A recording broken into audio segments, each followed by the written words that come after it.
Henri de Toulouse-Lautrec est né à Albi, dans le sud-ouest de la France, en 1864, dans un milieu propre à l'aristocratie.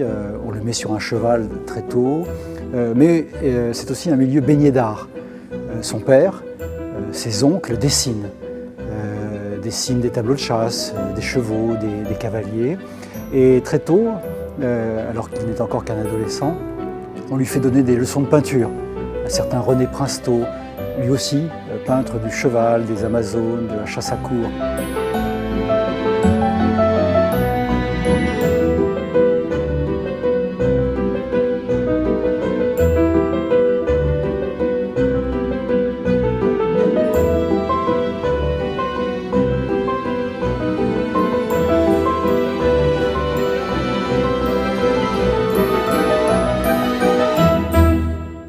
Et puis, comme le public le sait, à l'âge de 14-15 ans, il est la victime d'une double fracture, ces deux fémurs, qui vont l'empêcher de grandir.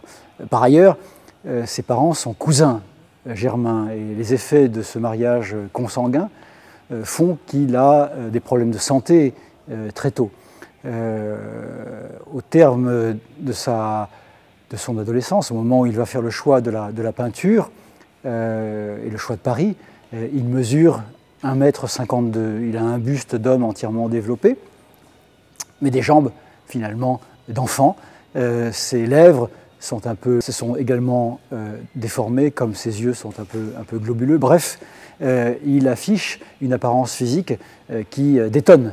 Il va devoir donc prendre sur lui, puisque c'est un homme qui ne s'apitoie pas, et qui surtout a décidé de devenir peintre, pour affronter le monde des studios, le monde des ateliers parisiens, qui est un monde dur, justement pour ces êtres disgracieux ou disgraciés comme Lautrec. Ce sur quoi il faut insister aussi, au-delà de l'héritage familial, c'est l'ambition qui est la sienne. C'est un jeune homme qui a véritablement décidé opiniâtrement de devenir peintre. Il s'en donne tous les moyens. Il entre dans deux ateliers, coup sur coup, ceux de Bonnat et de Cormon, qui sont des artistes naturalistes. Nous sommes au début des années 1880, Lautrec va avoir 20 ans, et il apprend son métier chez ces peintres qui sont célèbres par la peinture justement qu'on dit naturaliste, et qui devient d'ailleurs, sous la Troisième République, une sorte d'art officiel. Lautrec va beaucoup apprendre chez ses maîtres du dessin, chez ses maîtres de la peinture énergique, virile. Et d'ailleurs, il faut se rappeler que Bonnat, avant de devenir le portraitiste officiel des présidents de la République française, a été l'ami de Degas, qu'il a voyagé en Italie avec Degas, qui s'est nourri également de la peinture espagnole, la peinture la plus réaliste, voire la plus féroce. Et chez ces artistes, Lautrec n'apprend pas simplement un métier, il fait des rencontres décisives. C'est par exemple celle de Vincent van Gogh au printemps 1886, alors que Lautrec a 22 ans. Van Gogh va devenir son ami, et Théo van Gogh, le frère de Vincent, le premier marchand de Lautrec.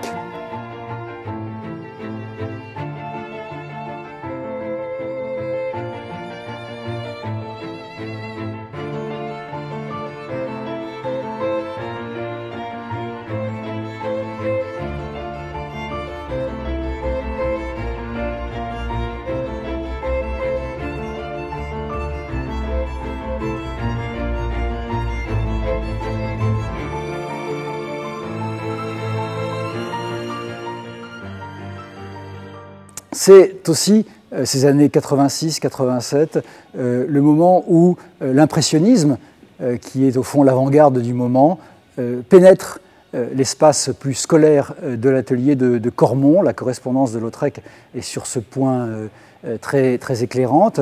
Dans ce milieu que l'on croyait fermé à la modernité, eh bien, ces jeunes artistes découvrent la peinture impressionniste, découvrent l'estampe japonaise, se passionnent pour la chronophotographie, cette photographie qui saisit le galop des chevaux ou le mouvement des athlètes. Et Lautrec va faire son miel de tout ça, sans vraiment rompre avec la leçon des maîtres naturaliste. Il va se tourner vers d'autres sujets, ceux des cabarets, ceux de la rue, bientôt ceux du cirque. Pour faire évoluer son langage, il va alléger son dessin, utiliser la couleur de manière plus brutale, plus tranchante, et il va faire entrer dans son naturalisme une forme d'intimité, une forme d'intimisme même, de proximité avec le sujet, qui fait qu'aujourd'hui encore, ses portraits, ses études de femmes, sa vision des cabarets de Montmartre, ses premières affiches, la façon dont il a su traduire le mouvement même des danseuses de cabaret et a conservé toute sa fraîcheur, tout son dynamisme.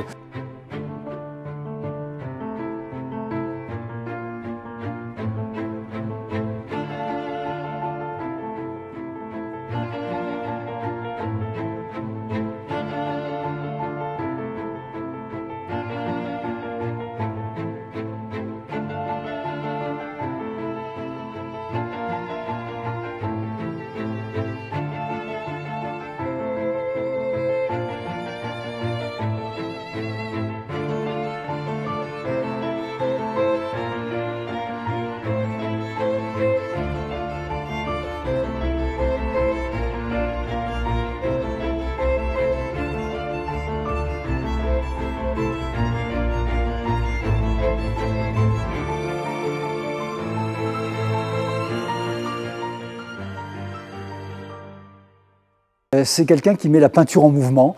Tous les amis de Lautrec, qui ont d'ailleurs été ses premiers biographes, ont insisté sur l'obsession qu'il avait du mouvement, de l'énergie, de l'espace-temps. Il faut transformer l'espace-temps de la peinture. On le dirait comme ça aujourd'hui. Lautrec se contentait de dire qu'il voulait finalement briser l'immobilité de l'image et y faire entrer la vitesse. Cette vitesse, ce n'est pas simplement celle du spectacle, c'est la vitesse aussi du monde qui s'accélère. Le monde de la fin du XIXe siècle, c'est le monde justement qui va inventer le cinéma, parce que ce monde-là est imprégné d'une vitesse nouvelle. Tout s'accélère. C'est le monde de la locomotive, c'est le monde du vélo, c'est le monde des premières automobiles. Et tous ces sujets sont entrés dans l'art de Lautrec. Et c'est la raison pour laquelle cette exposition porte comme sous-titre « Résolument moderne », car Lautrec est moderne à 3 titres, au moins. Il est moderne par son langage, qui vient s'inscrire dans le sillage de deux artistes dont il parle très régulièrement, Degas et Manet. Il est moderne par ses sujets, la rue, le cabaret, le vélo, l'automobile, et il est enfin moderne par cette sorte de révolution des mœurs que sa peinture traduit. L'amour libre, les nouveaux rapports entre les hommes et les femmes, sa capacité à représenter des homosexuels, hommes et femmes, à faire tout vivre. Il n'y a plus aucune limite. Et c'est cette liberté qui aujourd'hui nous frappe encore, parce que nous en avons terriblement besoin. Lautrec a été le contemporain d'autres mouvements esthétiques qu'on dit modernes. Il a même exposé avec les néo-impressionnistes, ce qu'on appelle les pointillistes vulgairement, ou les symbolistes. Peu lui importait d'ailleurs ce genre de juxtaposition, puisqu'il se frottait à la différence.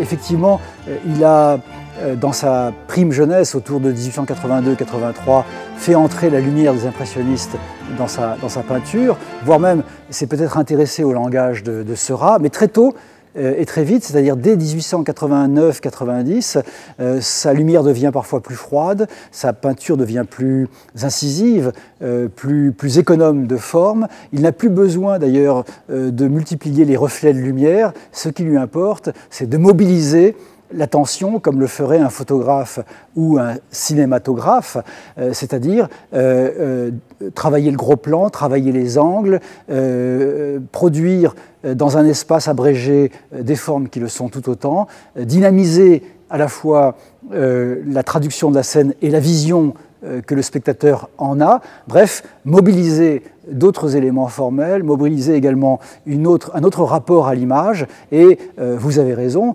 on ne peut que lui comparer le cinéma qui est en train de naître et les photographes au milieu desquels il a vécu. car c'est une des grandes données, et l'exposition y insiste à tous ces niveaux, c'est une des grandes données de l'époque, mais aussi de la situation de Lautrec lui-même. Il est l'ami de photographes professionnels. Paul Sescot a été un photographe dont on a oublié la carrière, mais la Bibliothèque nationale abrite près de 300 clichés de Paul Sescot. Il a même illustré des romans érotiques avec ses nus. Paul Sescot, eh bien, c'est l'affiche que Lautrec fait pour lui dans les années 1890 qui ouvre l'exposition, car nous voulions rappeler que l'exercice de la peinture avait changé au moment où la photographie et bientôt le cinéma eh bien, s'instaure, s'implante et rivalise avec les images de la peinture ou de l'estampe. Donc il faut toujours se souvenir qu'il y a une tension dans l'époque qui traverse l'œuvre de Lautrec elle-même. Il a su importer dans l'espace de la peinture traditionnelle, et Dieu sait s'il était amoureux des maîtres anciens, eh bien, la nouveauté de la photographie et bientôt du cinéma. Ce qui est d'ailleurs assez frappant dans la section consacrée à Loie Fuller, cette danseuse américaine qui avait frappé les Parisiens par, si j'ose dire, la danse des 7 voiles de Salomé sous des éclairages colorés. C'est que dans ces estampes, comme dans les études peintes qu'il consacre à Loie Fuller, on a l'impression qu'il invente, quelques années avant les projections des Frères Lumière, le cinéma de l'avenir.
Nous sommes en présence d'un vitrail, ce qui peut sembler bien sûr un peu extravagant dans la carrière de Lautrec, mais il faut le rappeler, il a voulu, et je dis bien voulu, exceller dans tous les domaines, même si certaines œuvres ont fait l'objet de commandes.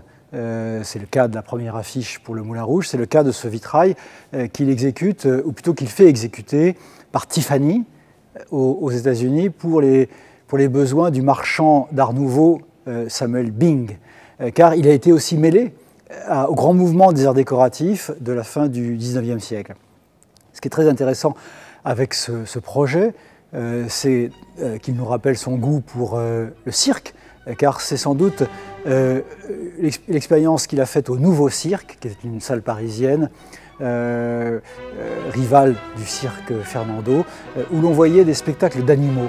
Et vous voyez comment, ici, les spectateurs se transforment en pingouins. Ça, c'est tout l'humour de Lautrec. Il fusionne, au fond, le spectacle et le spectateur. Et puis, bien sûr, pour quelqu'un qui a cherché à révolutionner le langage des formes et le langage de la peinture en essayant d'en simplifier les moyens, le vitrail est aussi un champ d'expérience intéressant. De même que Bonnard et Vuillard, qui avaient répondu à l'appel de Bing et pour lesquels nous possédons des cartons préparatoires à ces vitraux, on voit comment la technique même du vitrail l'intéresse, puisqu'elle ramène sur un seul plan l'espace, les formes, elle télescope l'arrière-plan et le premier plan, elle fusionne dans l'œil du spectateur, la spectatrice, la jeune femme qui semble se contorsionner sur la Seine, et puis cette rangée de pingouins inénarrables. Voilà comment Lautrec maintient cette note d'humour un peu caustique dans un sujet qui est à l'époque, en 1894-95, de plus en plus répandu dans le milieu des avant-gardes. Et quand je dis carton, il faudrait peut-être par contamination parler justement véritablement des cartons qu'il a utilisés, pas simplement au stade préparatoire de ce type de commande, mais véritablement comme un support aussi digne, aussi noble que la toile.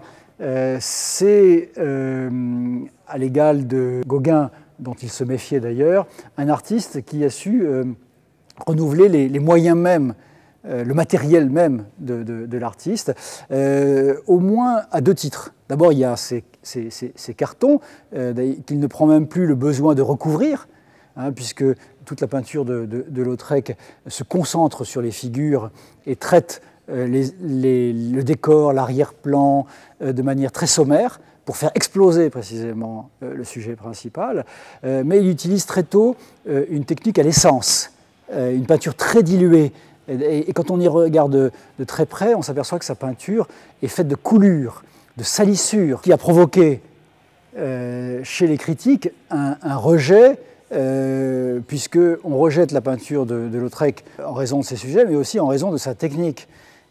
Pas simplement parce qu'il abrège l'espace, il abrège les formes, il semble vouloir tout sacrifier à l'impression de mouvement et à l'énergie des corps. Non, c'est aussi parce que la technique même, c'est cette façon de faire couler les pigments sur le dessin semble inconséquente et non orthodoxe.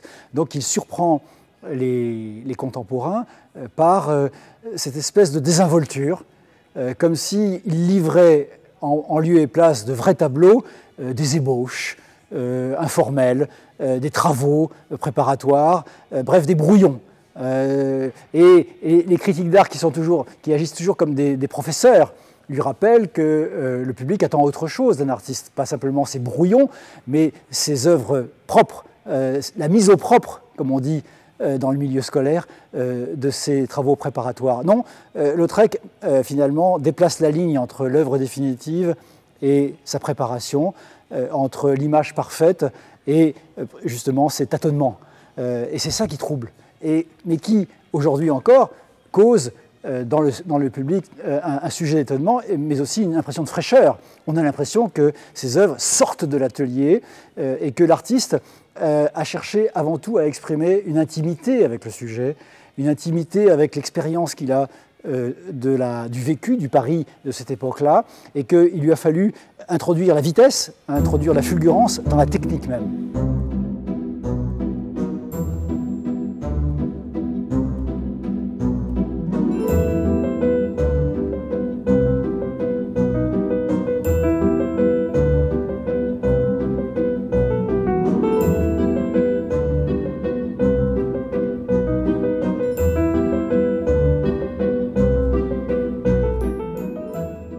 Lautrec est connu en France et ailleurs pour la radicalité graphique et chromatique de ses affiches. Ce qui nous surprend le plus, c'est qu'il est parvenu à ces solutions tout de suite.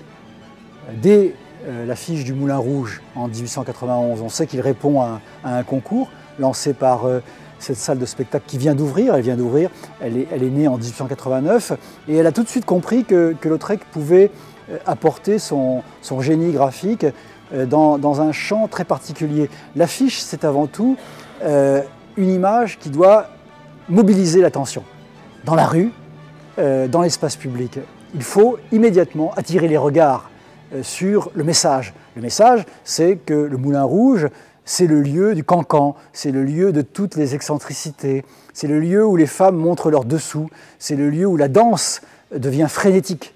Et la peinture de Lautrec, et l'affiche en particulier, eh bien, donne un équivalent plastique à cette frénésie, à cette licence, à cette liberté de mœurs, et joue de tout.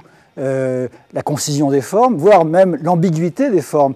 Quand vous regardez l'affiche du Moulin Rouge, il y a cette zone, cette guirlande ovoïde et jaune. Et il faut comprendre, et on ne le comprend pas immédiatement, qu'il s'agit du luminaire très moderne de la salle elle-même, mais tellement abstraite dans le rendu graphique de l'affiche qu'on ne peut pas la comprendre immédiatement. On sent d'abord la force du luminaire avant de comprendre qu'il s'agit finalement de lampadaire. Et c'est ça Lautrec, c'est jouer aussi de l'ambiguïté visuelle, mobiliser le regard à travers des formes qui sont soit très mordantes, immédiatement compréhensibles, ou des zones presque abstraites et qu'on ne comprend que dans un second temps.